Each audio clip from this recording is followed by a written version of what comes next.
Transcript. Well, thank you very much. Governor Noam, Secretary Bernhard, we very much appreciate it.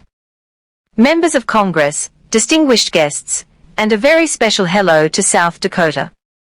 As we begin this 4th of July weekend, the First Lady, and I would wish each and every one of you a very, very happy Independence Day. Thank you. Let us show our appreciation to the South Dakota. There could be no better place to celebrate America's independence than beneath this. Dear National Guard and the Air Force for inspiring us with that magnificent display of American air power, and of course our gratitude, as always, to the legendary and very talented Blue Angels. Thank you very much. Let us also send you our deepest thanks to our wonderful veterans, law enforcement, first responders, and the doctors, nurses, and scientists working tirelessly to kill the virus. They are working hard. I want to thank them very, very much.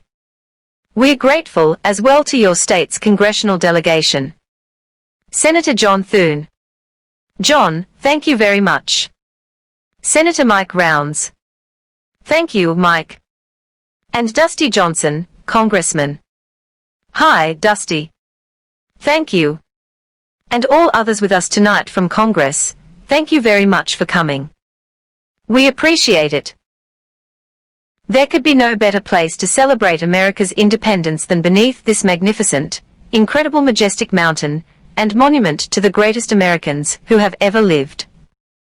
Today we pay tribute to the exceptional lives and extraordinary legacies of George Washington, Thomas Jefferson, Abraham Lincoln, and Teddy Roosevelt. I am here as your president to proclaim before the country and before the world, this monument will never be desecrated, these heroes will never be defamed, their legacy will never ever be destroyed, their achievements will never be forgotten, and Mount Rushmore will stand forever as an eternal tribute to our forefathers and to our freedom. We gather tonight to herald the most important day in the history of nations, July 4, 1776. At those words, every American heart should swell with pride, every American family should cheer with delight, and every American patriot should be filled with joy, because each of you lives in the most magnificent country in the history of the world, and it will soon be greater than ever before. Our founders launched not only a revolution in government, but a revolution in the pursuit of justice, equality, liberty, and prosperity. No nation has done more to advance the human condition than the United States of America, and no people have done more to promote human progress than the citizens of our great nation. It was all made possible by the courage of 56 patriots who gathered in Philadelphia 244 years ago and signed the Declaration of Independence. They enshrined a divine truth that changed the world forever when they said, "All men are created equal." These immortal words set in motion the unstoppable march of freedom. Our founders boldly declared that we are all endowed with the same divine rights, given us by our Creator in heaven, and that which God has given us, we will allow no one ever to take away ever. 1776 represented the culmination of thousands of years of Western civilization, and the triumph of not only spirit, but of wisdom, philosophy, and reason. And yet, as we meet here tonight, there is a growing danger that threatens every blessing our ancestors fought so hard for, struggled, they bled to secure. Our nation is witnessing a merciless campaign to wipe out our history, defame our heroes, erase our values, and indoctrinate our children. Angry mobs are trying to tear down statues of our founders, deface our most sacred memorials, and unleash a wave of violent crime in our cities. Many of these people have no idea why they are doing this, but some know what they are doing. They think the American people are weak and soft and submissive, but no, the American people are strong and proud, and they will not allow our country and all of its values, history, and culture to be taken from them. One of their political weapons is cancel culture, driving people from their jobs, shaming dissenters, and demanding total submission from anyone who disagrees. This is the very definition of totalitarianism, and it is completely alien to our culture and to our values, and it has absolutely no place in the United States of America. This attack on our liberty, our magnificent liberty, must be stopped, and it will be stopped very quickly. We will expose this dangerous movement, protect our nation's children from this radical assault, and preserve our beloved American way of life. In our schools, our newsrooms, even our corporate boardrooms, there is a new far-left fascism that demands absolute allegiance.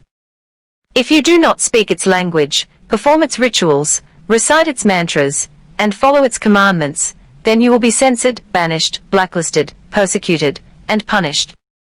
It's not going to happen to us. Make no mistake. This left-wing cultural revolution is designed to overthrow the American Revolution.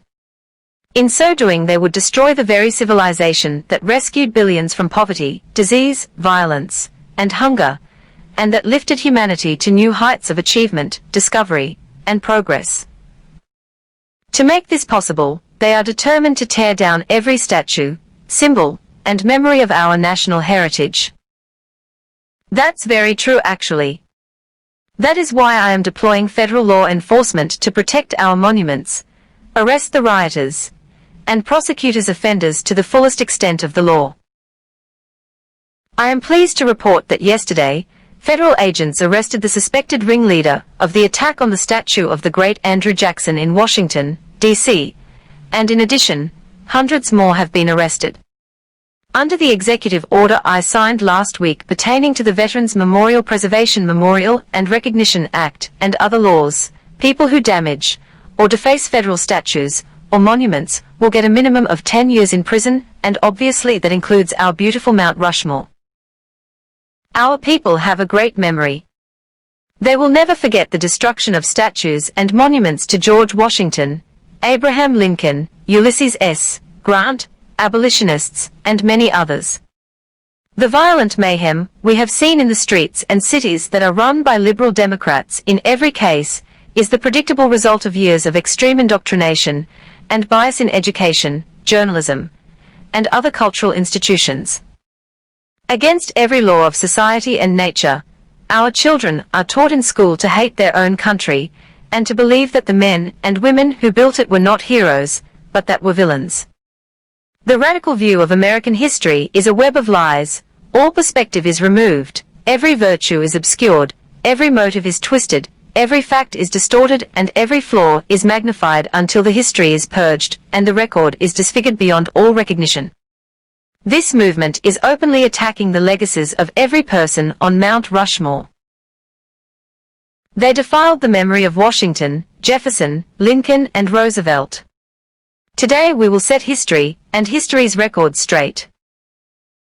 Before these figures were immortalized in stone, they were American giants in full flesh and blood, gallant men, whose intrepid deeds unleashed the greatest leap of human advancement the world has ever known. Tonight I will tell you, and most importantly the youth of our nation, the true stories of these great, great men. From head to toe, George Washington represented the strength, grace, and dignity of the American people.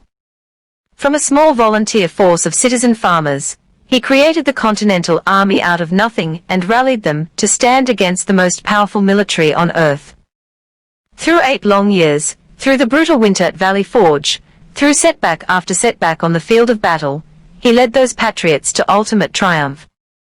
When the army had dwindled to a few thousand men at Christmas of 1776, when defeat seemed absolutely certain, he took what remained of his forces on a daring nighttime crossing of the Delaware River.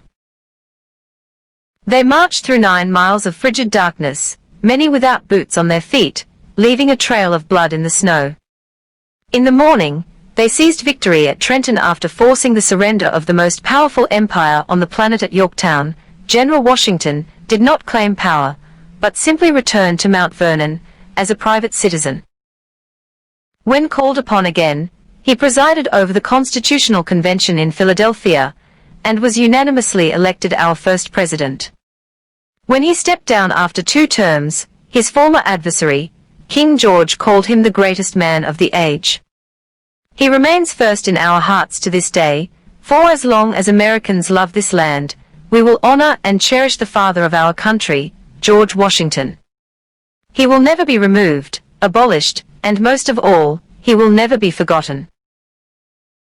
Thomas Jefferson, the great Thomas Jefferson, was 33 years old when he traveled north to Pennsylvania and brilliantly authored one of the greatest treasures of human history, the Declaration of Independence. He also drafted Virginia's Constitution and conceived and wrote the Virginia Statute for Religious Freedom, a model for our cherished First Amendment. After serving as the first Secretary of State, and then Vice President, he was elected to the presidency. He ordered American warriors to crush Barbary pirates. He doubled the size of our nation with the Louisiana Purchase, and he sent the famous explorers Lewis and Clark into the West on a daring expedition to the Pacific Ocean. He was an architect, an inventor, a diplomat, a scholar, the founder of one of the world's great universities, and an ardent defender of liberty. Americans will forever admire the author of American freedom, Thomas Jefferson, and he too will never, ever be abandoned by us. Abraham Lincoln, the savior of our Union, was a self-taught country lawyer who grew up in a log cabin on the American frontier. The first Republican president, he rose to high office from obscurity based on a force and clarity of his anti-slavery convictions. Very, very strong convictions. He signed the law that built the Transcontinental Railroad. He signed the Homestead Act, given to some incredible scholars as simply defined ordinary citizens free land to settle anywhere in the American West, and he led the country through the darkest hours of American history, giving every ounce of strength that he had to ensure that government of the people, by the people and for the people, did not perish from this earth. He served as Commander-in-Chief of the U.S. Armed Forces during our bloodiest war, the struggle that saved our Union and extinguished the evil of slavery. Over 600,000 died in that war, more than 20,000 were killed or wounded in a single day in Antietam. At Gettysburg 157 years ago, the Union bravely withstood an assault of nearly 15,000 men and threw back Pickett's charge. Lincoln won the Civil War. He issued the Emancipation Proclamation. He led the passage of the 13th Amendment, abolishing slavery for all time, and ultimately his determination to preserve our nation and our Union cost him his life. For as long as we live, Americans will uphold and revere the immortal memory of President Abraham Lincoln. Theodore Roosevelt exemplified the unbridled confidence of our national culture and identity. He saw the towering grandeur of America's mission in the world, and he pursued it with overwhelming energy and zeal. As a lieutenant colonel during the Spanish-American War, he led the famous Rough Riders to defeat the enemy at San Juan Hill. He cleaned up corruption as police commissioner of New York City, then served as the governor of New York, vice president, and at 42 years old, became the youngest ever president of the United States. He sent our great new naval fleet around the globe to announce America's arrival as a world power. He gave us many of our national parks, including the Grand Canyon. He oversaw the construction of the awe-inspiring Panama Canal, and he is the only person ever awarded both the Nobel Peace Prize and the Congressional Medal of Honor. He was American freedom personified in full. The American people will never relinquish the bold, beautiful, and untamed spirit of Theodore Roosevelt. No movement that seeks to dismantle these treasured American legacies can possibly have a love of America at its heart. Can't happen. No person who remains quiet at the destruction of this resplendent heritage can possibly lead us to a better future. The radical ideology attacking our country advances under the banner of social justice, but in truth, it would demolish both justice and society. It would transform justice into an instrument of division and vengeance, and it would turn our free and inclusive society into a place of repression, domination, and exclusion. They want to silence us, but we will not be silenced. We will state the truth in full without apology. We declare that the United States of America is the most just and exceptional nation ever to exist on earth. We are proud of the fact that our country was founded on Judeo-Christian principles, and we understand that these values have dramatically advanced the cause of peace and justice throughout the world. We know that the American family is the bedrock of American life. We recognize the solemn right and moral duty of every nation to secure its borders, and we are building the wall. We remember that governments exist to protect the safety and happiness of their own people. A nation must care for its own citizens first. We must take care of America first. It's time. We believe in equal opportunity, equal justice, and equal treatment for citizens of every race, background, religion, and creed. Every child of every color, born and unborn, is made in the holy image of God. We want free and open debate, not speech codes and cancel culture. We embrace tolerance, not prejudice. We support the courageous men and women of law enforcement. We will never abolish our police or our great Second Amendment, which gives us the right to keep and bear arms. We believe that our children should be taught to love their country, honor their history, and respect our great American flag. We stand tall, we stand proud, and we only kneel to Almighty God. This is who we are. This is what we believe, and these are the values that will guide us as we strive to build an even better and greater future. Those who seek to erase our heritage want Americans to forget our pride and our great dignity so that we can no longer understand ourselves or America's destiny. In toppling the heroes of 1776, they seek to dissolve the bonds of love and loyalty that we feel for our country and that we feel for each other. Their goal is not a better America, their goal is to end America. In its place, they want power for themselves. But just as patriots did in centuries past, the American people will stand in their way, and we will win, and win quickly, and with great dignity. We will never let them rip America's heroes from our monuments or from our hearts. By tearing down Washington and Jefferson, these radicals would tear down the very heritage for which men gave their lives to win the Civil War. They would erase the memory that inspired those soldiers to go to their deaths, singing these words of the battle hymn of the Republic. As he died to make men holy, let us die to make men free, while God is marching on. They would tear down the principles that propelled the abolition of slavery, and ultimately around the world ending an evil institution that had plagued humanity for thousands and thousands of years. Our opponents would tear apart the very documents that Martin Luther King used to express his dream, and the ideas that were the foundation of the righteous movement for civil rights. They would tear down the beliefs, culture, and identity that have made America the most vibrant and tolerant society in the history of the earth. My fellow Americans, it is time to speak up loudly and strongly and powerfully and defend the integrity of our country.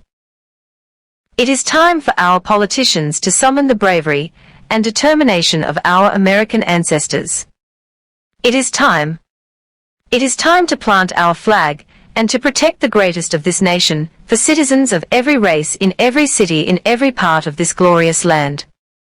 For the sake of our honor, for the sake of our children, for the sake of our union, we must protect and preserve our history, our heritage, and our great heroes. Here tonight, before the eyes of our forefathers, Americans declare again, as we did 244 years ago, that we will not be tyrannized, we will not be demeaned, and we will not be intimidated by bad, evil people. It will not happen.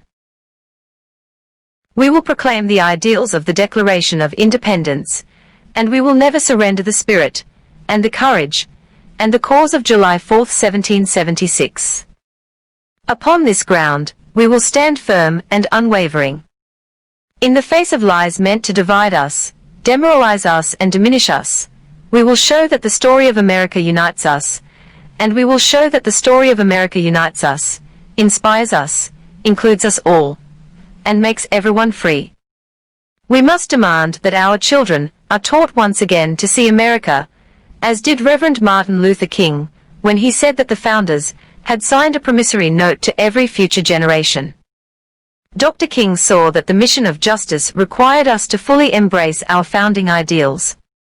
Those ideals are so important to us, the founding ideals. He called on his fellow citizens not to rip down their heritage, but to live up to their heritage. Above all, our children from every community must be taught that to be American is to inherit the spirit of the most adventurous and confident people ever to walk the face of the earth. Americans are the people who pursued our manifest destiny across the ocean, into the uncharted wilderness, over the tallest mountains, and then into the skies, and even into the stars. We are the country of Andrew Jackson, Ulysses S. Grant, and Frederick Douglass. We are the land of Wild Bill Hickok and Buffalo Bill Cody. We are the nation that gave rise to the Wright brothers, the Tuskegee Airmen, Harriet Tubman, Clara Barton, Jesse Owens, George Patton, General George Patton, the great Louis Armstrong, Alan Shepard, Elvis Presley, and Muhammad Ali, and only America could have produced them all. No other place. We are the culture that put up the Hoover Dam, laid down the highways, and sculpted the skyline of Manhattan. We are the people who dreamed the spectacular dream, it was called Las Vegas in the Nevada desert, who built up Miami from the Florida marsh, and who carved our heroes into the face of Mount Rushmore. Americans harnessed electricity, split the atom, and gave the world the telephone and the internet. We settled the Wild West, won 2 world wars, landed American astronauts on the moon. And one day very soon, we will plant our flag on Mars. We gave the world the poetry of Walt Whitman, the stories of Mark Twain, the songs of Irving Berlin, the voice of Ella Fitzgerald, the style of Frank Sinatra, the comedy of Bob Hope, the power of the Saturn V rocket, the toughness of the Ford F-150, and the awesome might of the American aircraft carriers. Americans must never lose sight of this miraculous story. We should never lose sight of it. Nobody has ever done it like we have done it. So today, under the authority vested in me as President of the United States, I am announcing the creation of a new monument to the giants of our past. I am signing an executive order to establish the National Guard of American Heroes, a vast outdoor park that will feature the statues of the greatest Americans to ever live. From this night, and from this magnificent place, let us go forward united in our purpose, and rededicated in our resolve. We will raise the next generation of American patriots. We will write the next thrilling chapter of the American adventure. And we will teach our children to know that they live in a land of legends, that nothing can stop them, and that no one can hold them down. They will know that, in America, you can do anything, you can be anything, and together, we can achieve anything. Uplifted by the titans of Mount Rushmore, we will find unity that no one expected. We will make strides that no one thought possible. This country will be everything that our citizens have hoped for so many years, and that our enemies fear, because we will never forget that the American freedom exists for American greatness. And that's what we have, American greatness. Centuries from now, our legacy will be the cities we built, the champions we forged, the good that we did, and the monuments we created to inspire us all. My fellow citizens, America's destiny is in our sights. America's heroes are embedded in our hearts. America's future is in our hands. And ladies and gentlemen, the best is yet to come. This has been a great honor for the First Lady and myself to be with you. I love your state. I love this country. I'd like to wish everybody a very happy 4th of July to all. God bless you. God bless your families. God bless our great military, and God bless America. Thank you very much. Thank you. And God bless America. That is all.